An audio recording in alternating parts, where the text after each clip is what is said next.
Abraham accord جو بن رہا ہے تو انہوں نے کہا ابراہیم ہمارے ہیں علیہ السلام، تو قرآن نے اس دعوے کا رد کیا ہے۔ ما کان ابراہیم یہودیہ، حضرت ابراہیم یہودی نہیں ہیں، یہودیوں ولا نصرانیہ، نہ نصرانی عیسائی ہیں، ولیکن کان حنیفا مسلمہ، لیکن آپ حنیف مسلمان ہیں۔ حنیف کہتے ہیں حق پہ کھڑے ہونے والا، ڈٹ جانے والا اور باطل کو چھوڑنے والا۔ نہ یہودی ہے نہ عیسائی، تورات کے اندر بھی موجود ہے، انجیل میں بھی موجود ہے کہ حضرت ابراہیم علیہ السلام نہ یہودی ہیں نہ عیسائی ہیں۔ اب انہوں نے اپنا رشتہ شروع کیا کہ بھئی اگر وہ یہودی اور عیسائی نہیں ہیں تو ہمارا ان سے نسب ملتا ہے۔ سورہ آل عمران میں پھر 67 نمبر آیت کے اندر اللہ رب العزت نے پھر نفی کر دی، فرمایا ان اول الناس بِإِبْرَاهِيمَ لَلَّذِينَ اتَّبَعُوهُ، ان بے شک اول الناس انسانوں کے اندر قریب ہیں، بِإِبْرَاهِيمَ میرے ابراہیم کے، لَلَّذِينَ اتَّبَعُوهُ وہ انسان جو حضرت ابراہیم کی پیروی کرتے ہیں، وَهَذَا النَّبِيُّ حضرت ابراہیم تو اگر کوئی نسبت ہے تو وَهَذَا النَّبِيُّ میرے نبی کے ساتھ ہے، یعنی حضرت محمد مصطفیٰ صلی اللہ علیہ وسلم، وَهَذَا النَّبِيُّ میرے نبی کے ساتھ ہے، اس مبارک نبی کے ساتھ ہے نسبت۔ اور پھر ارشاد فرمایا وَالَّذِينَ آمَنُوا اور جو ایمان لائے ہیں ابراہیم علیہ السلام ان کے قریب ہیں، جو بے ایمان ہے، کافر ہے، دین چھوڑ چکا، ان کے ساتھ حضرت ابراہیم کا کوئی تعلق نہیں۔ ابراہیم اکارڈ بنانے والوں، ابراہیم علیہ السلام کے نام پر مسلمان جمع ہو سکتا ہے، لیکن یہودی، نصرانی اور اس طرح کے لوگ جو ان کی پیروی بھی نہیں کرتے، ان کو مانتے نہیں، ان کی تعلیمات کے منکر ہیں۔ نسائی کی حدیث پاک ہے، حضور نے فرمایا صلی اللہ علیہ وسلم ہر نبی دوسرے نبی کے ساتھ اس کی مشابہت ہے، فرمایا میری سب سے زیادہ مشابہت جس نبی کے ساتھ ہے وہ حضرت ابراہیم علیہ السلام ہے۔ تیسری بات کرنے لگا ہوں، یہ بالکل یہ ایسے کر دے گی کہ جو چیز بھی دماغ میں باقی ہے نا وہ اس کو ختم کر دے گی۔ یا ایھا الذین آمنوا اے ایمان والو، لا تتخذوا اليہود والنصارى اولیاء ان کو دوست نہ بنانا، نہ یہودی کو اور نہ ہی عیسائی کو۔ کس کو کہا جا رہا ہے؟ مسلمانوں کو۔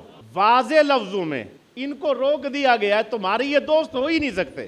جب دوست ہی نہیں ہے تو معاہدے کس چیز کے؟ میں یہ نہیں کہتا کہ تجارت نہ کرو، کرو، حضور نے سودا بیچا ہے، یہودیوں کو بیچا ہے، عیسائیوں کو بیچا ہے، تجارت کی اجازت ہے، یارانے کی اجازت نہیں ہے۔ مل کر بیٹھ کر کھانے کھا رہے ہیں، سو رہے ہیں، آ رہے ہیں، پیار کی پینگیں بڑھا رہے ہیں، مسلمان بڑھا سکتے ہیں، یہودی عیسائیوں کے ساتھ نہیں بڑھا سکتے، قرآن نے واضح لفظوں میں منع کر دیا۔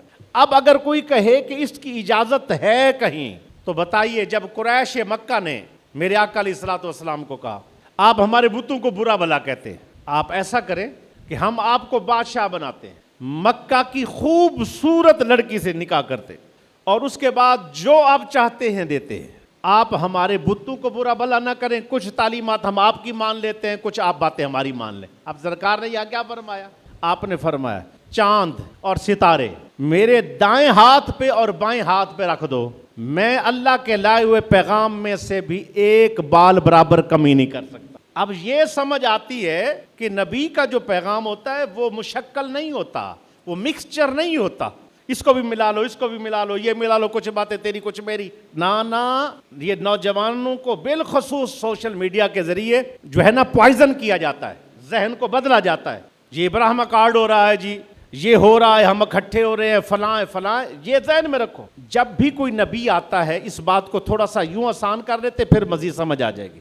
جب بھی کوئی نبی تشریف لاتا ہے تو پہلے والی شریعت قانون منسوخ ہوتا ہے، نیا قانون آتا ہے۔ حضرت موسیٰ کلیم اللہ علیہ السلام، آپ جس وقت 30 دن روزے رکھ چکے، 30ویں روزے پر آپ نے مسواک کر دیا۔ جب مسواک کیا تو اللہ نے فرمایا موسیٰ تمہاری شریعت میں روزے کے ساتھ مسواک کرنا منع ہے، ہم کیا کریں، مسواک روزے کے اندر کر سکتے ہیں، لیکن موسیٰ علیہ الصلوۃ والسلام کی امت کے اندر اور آپ کی شریعت کے اندر مسواک روزے میں منع ہے۔ حضرت آدم علیہ الصلوۃ والسلام شریعت میں بہن کے ساتھ، بھائی بہن کے ساتھ نکاح کر سکتا ہے، بعد والی شریعت میں منسوخ ہے۔